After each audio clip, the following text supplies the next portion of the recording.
Yes, good afternoon everyone. आज के इस लेक्चर में एक कंसेप्ट को डिस्कस करने जा रहे हैं जो बहुत सारे बच्चे अभी एग्जामिनेशन के टाइम में रिसेंटली बहुत मैसेज आया इस कंसेप्ट से रिगार्डिंग क्वेरी भी, और बहुत बच्चों ने बोला कि सर थोड़ा सा शॉर्ट वीडियो में आप इस कंसेप्ट को एक्सप्लेन करो, जो कि है block of asset.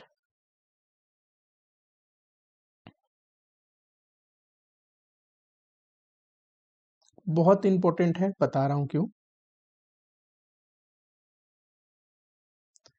Capital budgeting में, इन्वेस्टमेंट डिसीजन में ब्लॉक ऑफ एसेट बहुत सारे क्वेश्चन में दिख जाएगा इस कंसेप्ट को। एंड आपको दोनों चीज में डिस्कस करूंगा, एक तो नॉर्मल कैपिटल बजटिंग टेक्निक पूछा है, मतलब एनपीवी निकालना है, आईआरआर निकालना है, पीआई निकालना है। वैसे क्वेश्चन में इस कंसेप्ट को कैसे अप्लाई करते हैं, इससे भी ज्यादा इंपॉर्टेंट है replacement decision.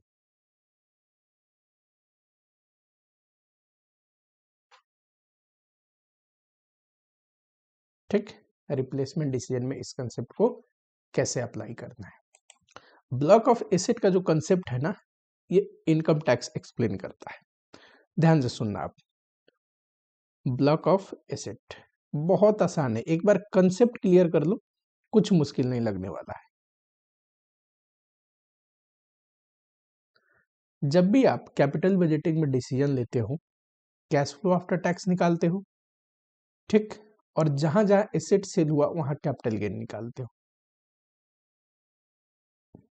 Correct. Capital gain tax जो हम पे करते हैं वो पे कैसे करते हैं, as per income tax act.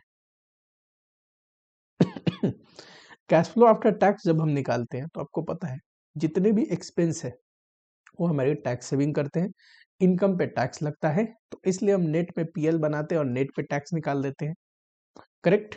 यानी कि कोई एक्सपेंस है ना तो उसकी वजह से टैक्स सेविंग होती है। अब टैक्स सेविंग तो तभी होगी ना जो एक्सपेंस अलाउड होगा as per income tax act. तो जब भी कैश फ्लो आफ्टर टैक्स हम निकालते हैं तो जो टैक्सेशन है वो as per income tax act को फॉलो करते हैं, ठीक।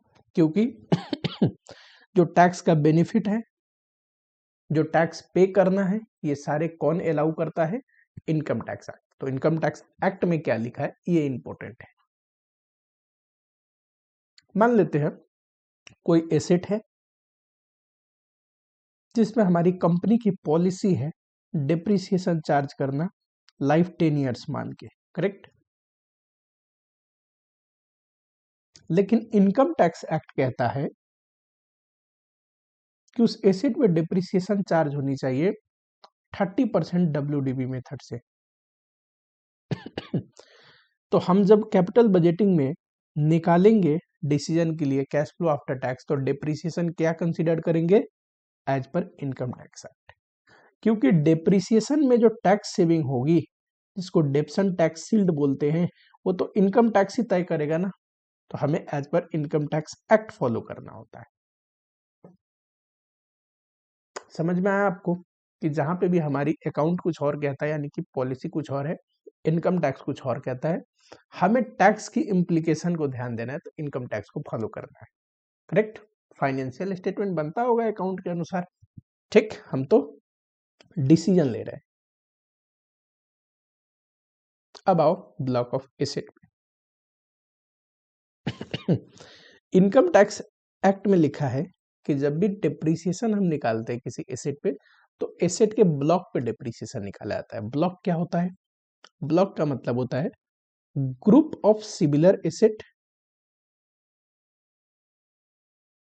having same rate of depreciation।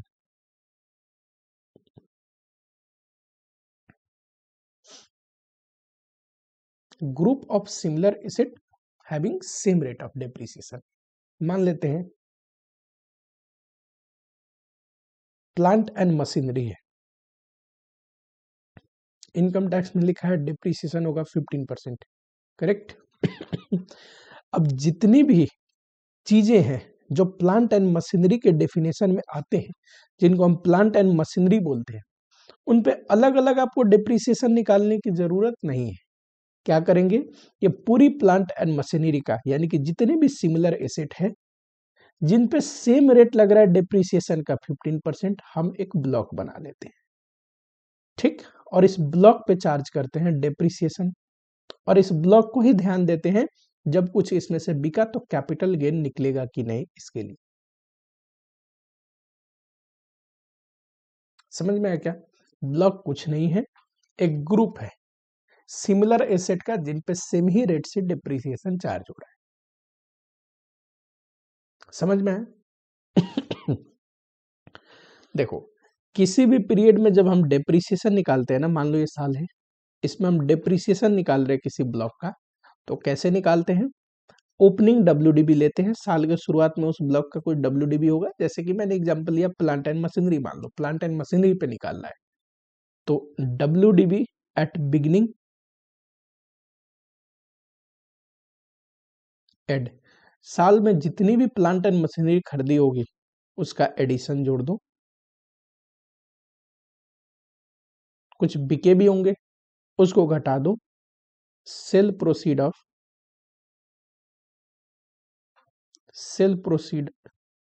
Of जो एसेट सोल्ड हुए,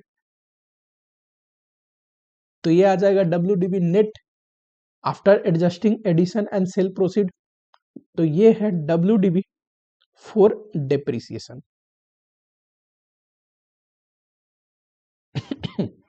एंड इसी WDB पे हम क्या चार्ज करते हैं? डेप्रिसिएशन।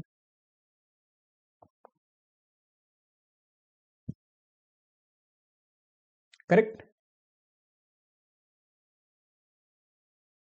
यहां पे एडिशन में आप अकाउंट में पढ़ते होंगे कि जितने मंथ का यूज हुआ है एसेट उतने मंथ का डेप्रिसिएशन। इनकम टैक्स में ऐसा कुछ नहीं है। आपने देखा होगा 182 डेज और मोर, सीधा फुल डेप्रिसिएशन लगेगा या हाफ डेप्रिसिएशन लगेगा, हम डेज अनुसार डेप्रिसिएशन नहीं निकालते, ठीक। डेप्रिसिएशन किसी भी ब्लॉक पे चार्ज करने के दो कंडीशन है, दोनों है तो डेप्रिसिएशन चार्ज होगा। समझना जरा, टू कंडीशन फॉर डेप्रिसिएशन, ये दो कंडीशन बस याद रखोगे, उसके बाद कभी भी मिस्टेक नहीं होगी। टू कंडीशन फॉर डेप्रिसिएशन, एक नंबर, ये जो WDB है जिस पर डिप्सन चार्ज कर रहे हैं, पॉजिटिव वैल्यू होनी चाहिए, ठीक। देयर इज वैल्यू, कौन सा वैल्यू? पॉजिटिव वैल्यू होनी चाहिए। पॉजिटिव वैल्यू का मतलब ही है कुछ भी हो, चाहे 20,000 30,000 50,000, पॉजिटिव वैल्यू होनी चाहिए। नील हुआ तो डेप्रिसिएशन चार्ज नहीं होगा। किसी साल में सर निगेटिव है, निगेटिव आ सकता है बिल्कुल, मान लो एडिशन कुछ नहीं है, 2 लाख WDB का एसेट था, बिक गया इसी साल में 3,50,000 का, 1,50,000 नील आएगा, WDB निगेटिव आ रहा है, तो हम WDB को निगेटिव नहीं लिखते हैं, यहाँ पे नील लिख देते हैं और कैपिटल गेन निकालते हैं। यानी कि अगर WDB का पॉजिटिव वैल्यू नहीं है तो डेप्रिसिएशन नहीं आएगा। ये जो WDB है जिस पे डिप्सन निकाल रहे हैं उसका पॉजिटिव वैल्यू होना जरूरी है ना, तभी तो उस पे डिप्सन निकालोगे। तो देयर शुड बी वैल्यू, क्या? पॉजिटिव वैल्यू ऑफ ब्लॉक, ठीक। समझ में आ गया कि there should be positive value of block. और दूसरा, ब्लॉक में कोई एसेट भी होना जरूरी है, there should be asset in a block.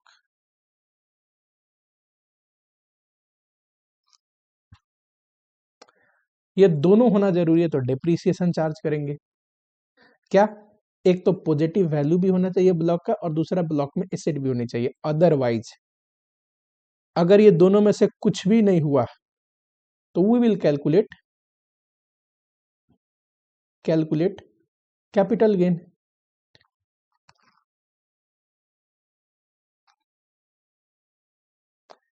ठीक, अगर ये दोनों नहीं हुआ तो हम देखेंगे कैपिटल गेन कैलकुलेट करेंगे। क्यों? अगर सेल प्रोसीड है, कोई चीज बिकी है और डेप्रिसिएशन चार्ज नहीं हो रहा तो कैपिटल गेन निकलेगा। अब देखो ध्यान से, इतना समझ में आया? अब अपने कैपिटल बजटिंग चैप्टर पे आते हैं, इन्वेस्टमेंट डिसीजन पे आते हैं। फॉर इन्वेस्टमेंट डिसीजन, इंस्टीट्यूट जब भी ये क्वेश्चन देता था ना पास्ट में, मिस्टेक ही करता था आंसर में बहुत हद तक। MTP2 जो जैन का है उसमें करेक्ट ट्रीटमेंट किया है, वही जो RTP जैन का है उसमें गलत ट्रीटमेंट किया है। ठीक, कैसे अभी समझेंगे।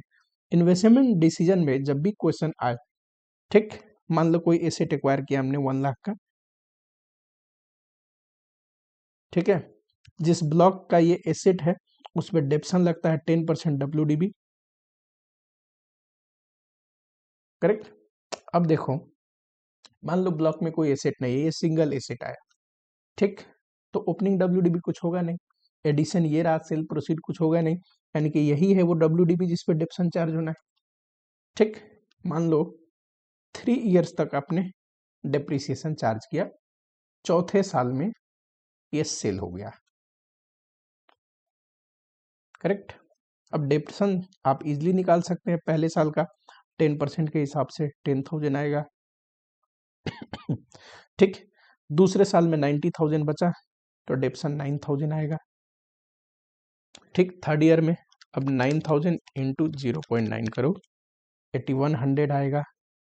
ठीक, यहाँ पे WDB कितना बचा होगा eight the beginning of 4th year, 3 साल खत्म होने के बाद, तो ये WDB सर बचा होगा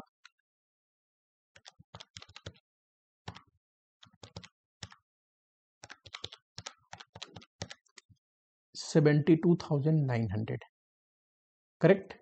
मान लो 4th ईयर में ये सेल हो रहा है, ठीक, सेल हो रहा है, एसेट सोल्ड कर दिया। जिस भी साल में एसेट सोल्ड होगा, ध्यान रखेंगे इन्वेस्टमेंट डिसीजन में भी हम एसेट एक्वायर करते हैं, अंत के ईयर में वो एसेट सोल्ड हो जाएगा, कुछ आपको सेल वैल्यू दे रखा होगा। जिस भी साल में एसेट सोल्ड होगा उस साल में हमें चेक करना है, डेप्रिसिएशन निकलेगा कि कैपिटल गेन। ठीक, अगर मान लो इफ ये सिंगल एसेट था इन अ ब्लॉक, सिंगल एसेट था इन अ ब्लॉक, करेक्ट, ये इकलौता एसेट था ब्लॉक में, तो ऑब्वियस सी बात है इसके बेचने के बाद ब्लॉक में तो एसेट ही नहीं रहा। अब ब्लॉक में एसेट नहीं है हमने तो लिखा है डेप्रिसिएशन के लिए एसेट में ब्लॉक होना जरूरी है, तो वैल्यू है कि नहीं पॉजिटिव ये चेक करने की भी जरूरत नहीं। क्यों? दूसरा कंडीशन ही सेटिस्फाई नहीं हो रहा। दूसरा कंडीशन क्या था कि there should be asset in a block, और क्वेश्चन तो कह रहा है कि ये सिंगल एसेट था ब्लॉक में। ठीक, तो अगर सिंगल एसेट है ब्लॉक में तो आप कैपिटल गेन निकालोगे, डेप्रिसिएशन नहीं। कैसे? मान लो ये सेल हुआ है 80,000 में, तो WDB एट बिगनिंग लिखोगे 72,900, एडिशन कुछ नहीं है, कुछ नहीं है, सेल प्रोसीड 80,000, ये जो आया ये क्या आया, प्रॉफिट कितना आ रहा है, और इस पे निकलेगा कैपिटल गेन। जिस साल में हम कैपिटल गेन निकाल रहे हैं, क्या उस साल में डेप्रिसिएशन निकालना चाहिए हमारे कंसेप्ट अनुसार? नहीं। क्यों? सर डेप्रिसिएशन तो इस वैल्यू पे निकलता है, और डेप्रिसिएशन तभी निकलता है जब एसेट में, ब्लॉक में एसेट हो। हमारा कंडीशन तो मीट ही नहीं हो रहा। हो सकता है यहाँ पे कम में बिका हो 60,000 में, तो वैल्यू तो आ जाएगा 12,900 पॉजिटिव, पर दूसरा जो कंडीशन है कि एसेट भी होना चाहिए ब्लॉक में, वो तो कंडीशन मीट नहीं कर रहा। ठीक, तो आप कैपिटल गेन निकालोगे, इस साल डिप्रिसिएशन नहीं निकालोगे ठीक, कैपिटल गेन निकालोगे, डिप्रिसिएशन नहीं। लेकिन इंस्टीट्यूट मिस्टेक क्या करता था, अंत के साल में भी डिप्रिसिएशन निकाल देता था, जैसे हम अकाउंट में करते हैं, और आफ्टर डिप्रिसिएशन जो वैल्यू होती थी उसको सेल वैल्यू से कंपेयर करके कैपिटल गेन निकालता था। ऐसे ही पढ़े हो ना आपने अकाउंट में, पर ब्लॉक ऑफ एसेट का कंसेप्ट तो ये कहता ही नहीं है। ब्लॉक ऑफ एसेट का कंसेप्ट कहता है किसी भी साल का डेप्रिसिएशन निकालना है, जैसे चौथे साल का डेप्रिसिएशन निकालना है तो दोनों कंडीशन मीट होना जरूरी है। पॉजिटिव वैल्यू, हाँ सस्ते में बिका है तो पॉजिटिव वैल्यू आ सकता है, लेकिन there should be asset in a block, ये भी होना जरूरी है। अच्छा, अगर ये लिखता तो if there are many asset in block,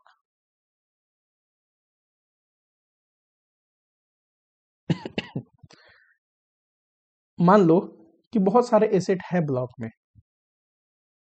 अगर एसेट ब्लॉक में है तो दो ही केस हो सकता है। हमारे केस में मान लो एक सेल प्रोसीड है, कितना 80,000, और दूसरा केस में मैंने सेल प्रोसीड माना था सेल वैल्यू 60,000। अब एक कंडीशन तो मिट है, मेनी एसेट का मतलब ये बिक भी जाएगा तो एसेट है ब्लॉक में, है कि नहीं। अब देखना जरा, हम निकालते हैं WDB एट बिगनिंग 72,900, 900 ही है ना, हाँ, प्लस एडिशन कुछ नहीं है, लेस सेल प्रोसीड। अब क्या इसमें से ये घटाओगे तो पॉजिटिव वैल्यू आएगा क्या, देखना 7,100 आ रहा है निगेटिव, ये क्या है, प्रॉफिट है ना, क्योंकि सेल ज्यादा है। तो पॉजिटिव वैल्यू तो है ही नहीं ब्लॉक में, स्टील कैपिटल गेन निकालेंगे। क्यों सर, एसेट तो है ब्लॉक में जो आपने बताया, लेकिन वैल्यू पॉजिटिव नहीं आई, तो कैपिटल गेन निकलेगा। सेकेंड केस, WDB कितना है 72,900, एडिशन कुछ खरीदा नहीं है, लेस सेल प्रोसीड,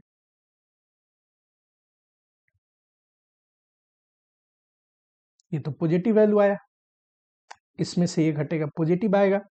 अब दो कंडीशन थे, पॉजिटिव वैल्यू होनी चाहिए ब्लॉक में, ये है। दूसरा condition, there should be asset in a block, sir ये बिक भी जाए तो और भी एसेट होंगे ब्लॉक में, asset in a block, sir ये भी है। दोनों जब कंडीशन है तो इस साल में कैपिटल गेन नहीं निकलेगा, हम डेप्रिसिएशन निकालेंगे ये 12,900 पे, और डेप्रिसिएशन निकालेंगे इस पे डेप्स 100 से इंटू करके। आपके मन में एक सवाल आ सकता है, सर ऐसे कैसे हो सकता है कि जब हमने एसेट लिया तो बस यही एसेट की वैल्यू ली, और many asset in a block, और भी एसेट हो सकते हैं तो उनका वैल्यू नहीं है क्या, ऐसा दिमाग में क्वेश्चन आया। मेनी एसेट अगर ब्लॉक में होंगे तो कुछ ओपनिंग WDB होगा, हो सकता है ना। आपने फुल्ली डिप्रिसिएटेड एसेट के बारे में सुना है, फुल्ली डिप्रिसिएटेड एसेट, यानी कि कुछ ऐसे भी एसेट हो सकते हैं जो एसेट तो है, फुल्ली डिप्रिसिएट हो गए साल में, तो एसेट के ब्लॉक में एसेट होंगे पर वैल्यू नहीं रहेगा उनका, ठीक। तो ये वाला चीज है कि जरूरी नहीं, आप उतना दिमाग लगाने की जरूरत ही नहीं है, आपको बस ये चेक करना है कि हर एक साल में, जिस साल में देखो डेप्रिसिएशन निकालना है, opening WDB plus addition less sale proceed करके पॉजिटिव आ रहा है, हाँ जी आ रहा है। क्या उस साल बिकने की वजह से एसेट की ब्लॉक खत्म हो गई, अगर कोई भी एसेट ब्लॉक में नहीं है तो भले ही पॉजिटिव वैल्यू है कैपिटल गेन निकालूंगा। अच्छा, बिक गया महंगे में, ब्लॉक ही निगेटिव में आ रहा है वैल्यू, तब तो कैपिटल गेन ही निकलेगा। दोनों कंडीशन जरूरी है, positive value in a block, there should be asset in a block, ठीक। लॉजिकल तो आपको यही लगता होगा जो अकाउंट में हम करते हैं कि इस साल का डेप्रिसिएशन भी निकालो, आफ्टर डेप्रिसिएशन जो अंत में WDB आया उसको सेल वैल्यू से कंपेयर करके टैक्स निकालो, पर इनकम टैक्स ऐसा नहीं चलता है, ठीक। वो हमने मैचिंग कंसेप्ट के अनुसार अकाउंटेंसी में पढ़ा है कि जो रेवेन्यू जनरेट कर रहे हैं तो उसको जनरेट करने के लिए जो रिसोर्सेज कंज्यूम्ड हो रहा है उसके खर्चे को मैच करना होता है PL निकालने के लिए, वो भूल जाओ, ब्लॉक ऑफ एसेट का कंसेप्ट ये है। मिस्टेक, अब मिस्टेक पे आते हैं, ये है RTP Jan 25 का। देखो एसेट है, इतना प्लांट एंड मशीनरी में है, इतना वर्किंग कैपिटल में है, ये है फिक्स एसेट, 5 इयर्स का दे रखा है, ये रहा 5 इयर्स, और डिप्रिसिएशन कितना है 20% WDV। Scrap value at the end of 5th year में भी टेकन, लाइफ खत्म हो गया तो ये है स्क्रैप वैल्यू 140। अब लॉजिकल क्या है, 4 साल तक डिप्रिसिएशन निकलेगा। यहाँ पे देखो ब्लॉक ऑफ एसेट का कंसेप्ट भी है। There is a only asset in a entire block, this is the only asset in a entire block, यानी कि और एसेट कुछ है नहीं। अगर ये बिका तो ब्लॉक में एसेट ही नहीं रहेगा, कैपिटल गेन निकालनी पड़ेगी। करेक्ट। हमारी प्रोजेक्ट का लाइफ है 5 इयर्स। पहले साल डिप्सन आएगा, दूसरे साल, तीसरे साल, चौथे साल डिप्सन निकाला आपने। पांचवें साल में डिप्रिसिएशन के लिए आप क्या करते हो, WDV at beginning of 5th year, साल के शुरुआत में, प्लस एडिशन, एडिशन तो कुछ नहीं है, लेस सेल प्रोसीड, ये 140 लाख है, यही है ना सेल्वेज वैल्यू लाइफ खत्म होने के बाद। अगर WDV ज्यादा है मान लेते हैं तो प्रॉफिट आएगा, लॉस आएगा। WDV कम है तो प्रॉफिट आएगा। इससे तो एक ही कंडीशन हम चेक कर पाएंगे कि वैल्यू है कि नहीं ब्लॉक पे। अगर मान लेते हैं WDV 280 आया तो पॉजिटिव वैल्यू है ब्लॉक में। WDV मान लेते हैं 120 आया तो निगेटिव वैल्यू आएगा ब्लॉक में।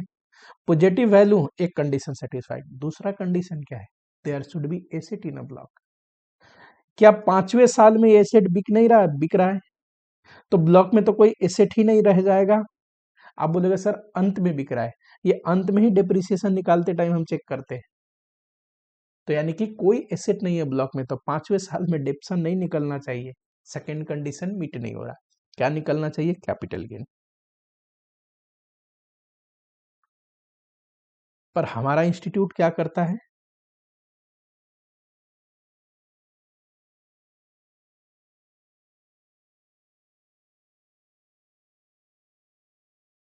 कहा गया इसका आंसर, ये रहा।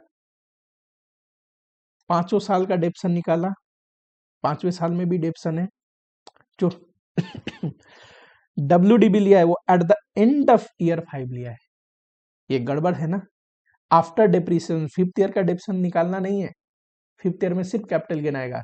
डिप्रिसिएशन और कैपिटल गेन दोनों एक ही ब्लॉक पे आ रहे हैं, ऐसा नहीं होता इनकम टैक्स में, ताकि डेप्सन निकलता है या कैपिटल गेन, ये तो अकाउंट में होता है। तो इनने अकाउंटिंग ट्रीटमेंट किया है, जबकि क्वेश्चन ब्लॉक ऑफ एसेट का है तो हमें इनकम टैक्स के अनुसार देखना चाहिए। बट क्या करें, पुराने सॉल्यूशन में ऐसे ही था, अब ठीक कर चुका है। अभी दिखाता हूं MTP 2 जो आया था Jan 25 के लिए। चलो, तो इन्होंने 5 साल का, 5वें साल का भी डेप्सन निकाल के अंत का WDB लिया है, सेल वैल्यू से कंपेयर किया है एंड ऐसे निकाला है। ये तब करते हैं जब ब्लॉक ऑफ एसेट का कंसेप्ट नहीं है, ना बोला हो पर क्लियरली बोला था क्वेश्चन ने, तो हमें ब्लॉक ऑफ एसेट के अनुसार निकालना चाहिए था। ठीक। WDB at the beginning of 5th year कितना आएगा, ये रहा ना,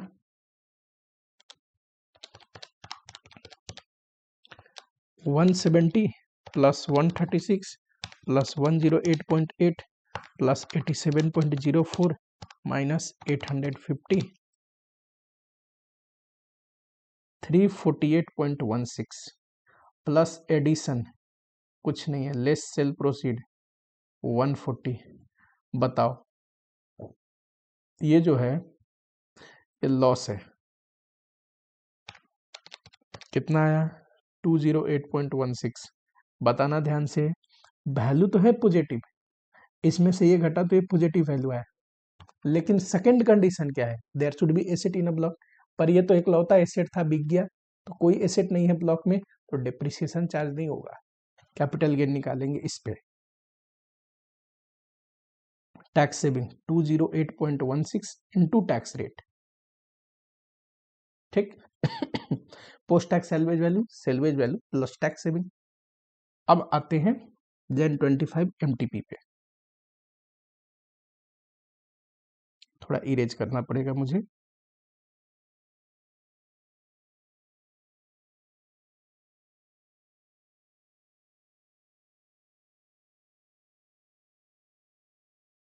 क्या बोला है, मशीन डिस्पोज ऑफ होगा 3 करोड़ 50 लाख में एट एंड, यह है salvage value at the and.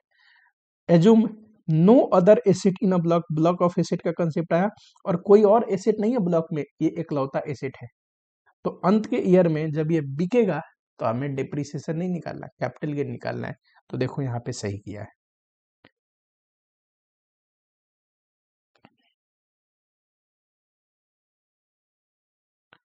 ये रहा 9 साल डिप्रिसिएशन, 10वें साल में डिप्सन निकाला नहीं है, कैपिटल गेन निकाला है। ये है करेक्ट ट्रीटमेंट। अब हम क्या करें एग्जाम में, जब तक ये ट्रीटमेंट बोला नहीं था हम पुराना वाला ही कराते थे।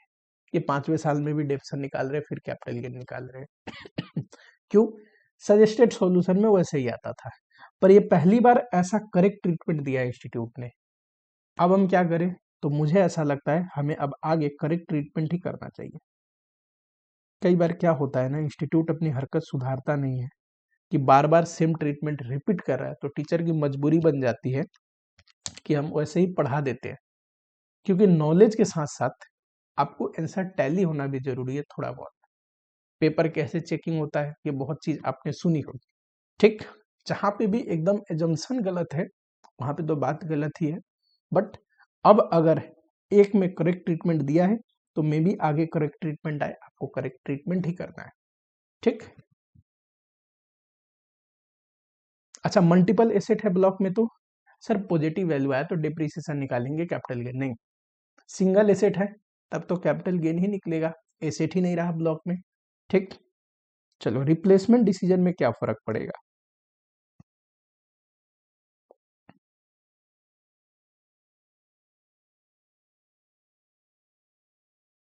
देखना, ये एसेट है 4 इयर्स लाइफ है, 3 साल पहले खरीदा था, आज के डेट में WDB है 2 लाख, ठीक? सेल करने गए तो 3 लाख में बिक जाएगा। सोच रहे इसे नया एसेट से रिप्लेस कर ले, उसका भी लाइफ 4 इयर्स होगा, ऐसे ही कहानी दिया होता है, उसका कॉस्ट होगा 15 लाख, करेक्ट? अब जब भी हम रिप्लेस करते थे तो पुराने एसेट पे, क्योंकि पुराना एसेट सेल होगा, कैपिटल गेन निकालते थे। लेकिन ब्लॉक ऑफ एसेट का कंसेप्ट है तो क्या होगा? WDB ये रहा ब्लॉक का, plus addition 15 lakh, less sale proceed 3 lakh, तो ये तो 14 लाख आया। 14 लाख जो ब्लॉक का वैल्यू आया ये पॉजिटिव है तो इस पर डिप्सन चार्ज होनी चाहिए। दूसरा कंडीशन क्या है? There should be asset in a block, asset है, एक एसेट सेल हो रहा है तो नया एसेट आ भी तो रहा है, तो एसेट है ब्लॉक में, तो यानी कि जब भी रिप्लेसमेंट का क्वेश्चन है, ब्लॉक ऑफ एसेट का क्वेश्चन है, तो जब ये पुराना एसेट जब हम रिप्लेस कर रहे होते हैं तो वहां पे कैपिटल गेन कंप्यूट नहीं करना है, याद रहेगा क्या? Okay sir. डिप्रिसिएशन, पुराने एसेट पे डिप्सन, नए एसेट पे डिप्सन, ठीक? ऐसे हम निकालते हैं एडिशनल डिप्रिसिएशन, ठीक? देखो, पुराना एसेट रहता तो 2 लाख पे ही डिप्रिसिएशन लगता,